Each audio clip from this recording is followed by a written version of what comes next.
two-front war that was then going to crush the superior military power of Germany. Absolutely. So what it shows is you've got to look at this question of Anglo-American imperialism then, right? Mm-hmm. The British then felt threatened by the rise of Germany. Now, let's switch to today. We've got an Anglo-American, London, Wall Street combination, mm-hmm.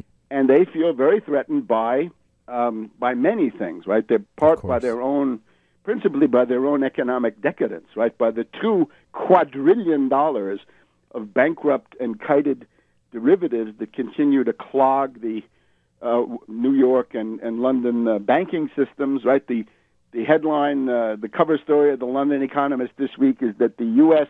is simply not recovering, right? It's not bouncing back. That's easy because you've got those $2 quadrillion of derivatives that are essentially sucking the credit out of the credit system. Yes. And then the response of London and New York to that has been things like the color revolutions, right? The Arab Spring. Of course. And there should be no doubt about that.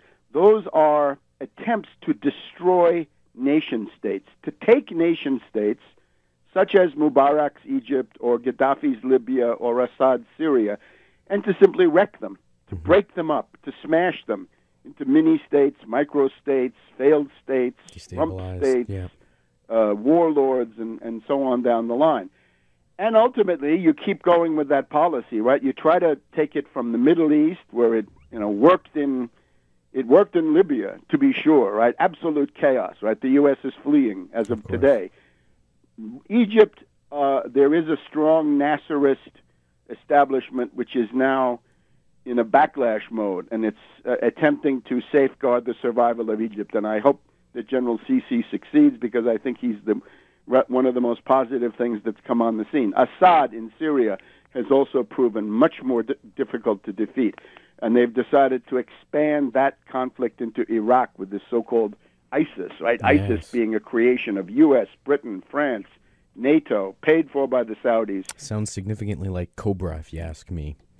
I'm sorry? It sounds significantly like, we mentioned this before, how children become indoctrinated through various mediums, one being television cartoons, and you have your G.I. Joe versus Cobra. It's always well, again, this Cobra, is, ISIS. At the level of international politics. I don't know whether the comparison helps us or takes us away, right? This is the big picture, right? La grande politique is what we're dealing with. Mm-hmm. So, but you take the same policy of color revolutions, right? There was a color revolution in Ukraine 2004, which partially smashed the Ukrainian polity, and now there was an attempt to have yet another color revolution, this time using not the Golden Youth, who had been chewed up the previous time, but now fascists, right? Neo-Nazis, neo-fascists, this fascist cult in Lvov or Lviv or Lemberg, Leopold in French, right? This awful town in the far